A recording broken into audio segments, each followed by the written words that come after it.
Today, we are going to talk about a really cool topic, how to incentivize your team. Have you ever wanted your team to produce more? Have you ever wanted your team to win more? Have you ever wanted to be more profitable? Well, this is a lot of the reasons people want to incentivize their team. And you're going to have team members that say, hey, I'll do more. I just need to earn more money. I can do this. I just need to be paid more. And the fact of the matter is, that is putting the cart before the horse. You never have someone that's going to get paid more and then they magically produce more. Maybe in some position in life, like you're hiring a rock star and they deserve X amount of pay to get them in the door, but not someone that's been working for you. Like, hey, I need to get paid XYZ and I'll go out and I'll actually work harder. The employee that runs up the ladder the most, puts the work in and says, hey, here's the value I brought. Would you consider giving me a raise? To get out of that and to talk about incentivizing your employees, I want to talk about what we have implemented in our team that really incentivizes our people and pushes them more.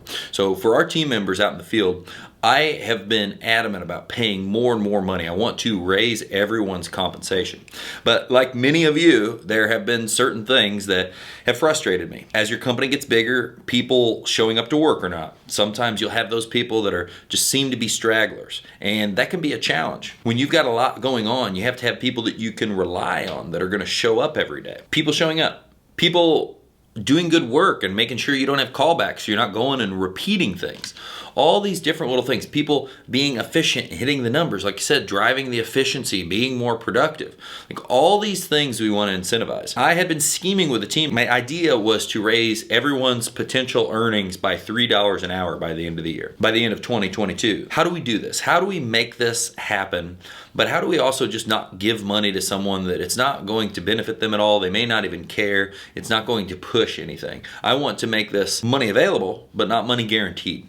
So we started kicking around in a team meeting. How do we do this? And how do we keep this easy? How do we make this not a nightmare to produce? And what came to the table was the potential of, we already track everybody's daily outputs. We have goals. Our lawn care team needs to produce X a day. Maybe that's $1,100. Maybe that's $1,200 for the crew. Our landscape crew needs to produce same thing. Maybe that's $3,000. Maybe that's $4,000 today. I'm like, okay, there's a metric. And as of recent, we've also talked about how hours need to be added to this as well, because there's some amount of your daily revenue and then how many budgeted hours are you producing? How many hours are you producing every day? So as we're thinking about this and we're going through the process, and I promise you, I'm going to get to the meat of this and I'm going to make this all make sense, but I want you to know every detail of how we thought about this in our big team meeting where we, as management, we kind of came to the idea of the resolution. So we thought about, hey, those are all things that we track every day. That's something that we could pin this on. So we did our numbers for the year, we did our budget, and we figured out, okay, hey, my goal was to get everybody in the $15, $16 to $25 an hour, maybe $28 an hour range, and push that all forward. Instead of our new know-nothing employees getting started at 10 or 11, they would start at 15 and the whole scale would move forward. A lot of this was with incentives. So the first metric was how much production do they have a day? Then the second thing to do was checking the budget and making sure that we compensated what we were going to charge, especially with going into 2022 and costs being so much higher, but we compensated with our hourly rates so we would be able to afford to pay people more when they hit their numbers. And by hitting their numbers, they're going to be more profitable anyway, so there's going to be extra in there for them as well. And then the next thing is like, I don't want to pay someone more if they're missing work all the time. Always been a huge frustration of mine. There are always inevitably going to be something going on in your team as it gets bigger that there's some goofy people missing work. I thought to myself, like, how do we self-manage that? I don't want us to have to manage or crack down, because you can never make assumptions about an employee when they're sick. Like, they've given you a reason. You can't be, I guess after an amount of time you could start questioning what's going on, but you never really know for sure. And if you've got a big enough crew, there are employees saying, hey, I'm calling in tomorrow because I got X, Y, and Z going on, and other people know about this. And so my question was, how do we create a team that self-manages? That was the next thing that came to my mind, is make sure that they show up. To get this bonus, they have to show up every day on a team. So a crew, it's 2 people. If one person doesn't show up that week, you nix that whole team's potential bonus for the week. So that was the second part. And the third part was the no callbacks, making sure we're not having callbacks on jobs. And we took these things together and we balled them up. And by the end of the year, we're doing quarterly. We're upping the potential amount quarterly. So the first quarter, it's 75 cents an hour. The second quarter, it's going to be $1.50 an hour, all the way up to $3 an hour by the end of the year. And so if your team at Scooters Lawn Care hits your daily numbers at or above, exceeds them, if the team, everyone on that team shows up to work that week, and if there's no callbacks, you're going to get the additional hourly pay. And it's really easy for us to track because it doesn't take a lot of time and it's a pretty easy number. It goes in an Excel sheet at the end of the week, which crews get paid the following week. And the self-management on people showing up to work is if you work on my team and you keep me from getting $1 an hour because you can't show up to work, every once in a while it's going to happen. But if it's happening all the time, you're not going to be on my team. I'm going to tell somebody that can make a difference on my team so that person's out of the team. Because we want fucking winners on our team. We're not going to deal with people that aren't wanting to fucking win. Because together, if we're all pushing and we're all striving to win more, we're all going to win as a whole so much more. So that's the ways we have been incentivizing our team, the way we are tracking our team and seeing what we're doing on daily production, making sure people are showing up to work and people are valuing that, and also causing a culture of everyone kind of helping manage the culture because now everyone's actively involved and hey, I want my team member to show up this week and I want to make sure we don't get callbacks. Now, there are some other variables. Leave comments below if you've got questions on this. This is a big topic that we hashed out in a management meeting early this year and came up with a way to do this incentivizing. There is still some leeway there. So like within 10% under their daily goal, they'll still get 50% of their weekly commission. You know, maybe if the sick thing, it's black and white. Someone's gone for whatever reason, you've lost it. It had to be black and white because we can't make a gray area.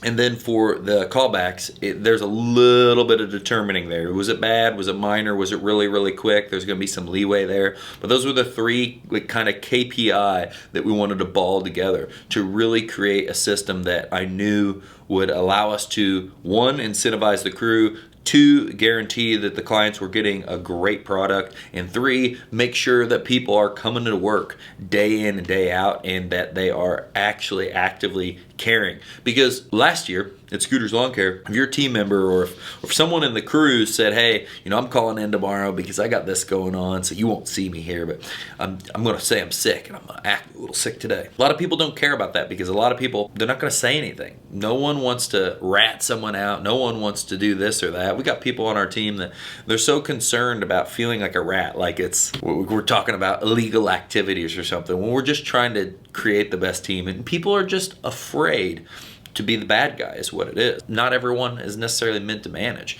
But now with this new program in place, when you start taking money out of someone's pocket, when you start taking money out of a family's account, now people care. And that's all I ever really wanted to drive people to do anyways. I wanted to drive people to care about being productive. So as a company as a whole, we can all make more money. I want to drive people to care about coming to work. So as a company as a whole, we can all be more productive because we've got more team members and we're not having teams down.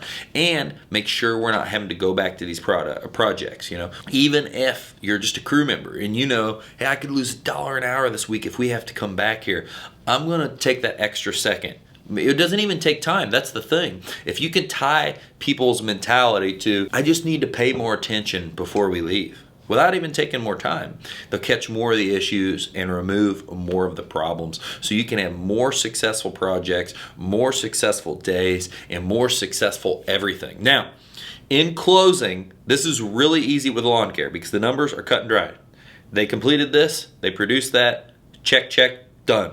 Landscaping is a little bit harder because a lot of our projects, we produce $3,000 or $4,000 a day in Florida with a 2-man crew, and there's a little bit of variable in that because we have to make some assumptions. Like, okay, it's a $9,000 job, so it's 3 days as long as they go on track, and we just really need to monitor it. So there's a little bit of assumptions in there, but as long as they're tracking and hitting their jobs, they're going to continue to get those incentivized pays. They're going to get those things. Just know that it's going to take a little bit more management on the landscape side and a little less on the lawn care side. And that's common because lawn care is just start, finish, done, start, finish, done, start, finish, done. You can look at it as a whole at the end of the day instead of being like, okay, Mrs. Smith's project's got 2 more days.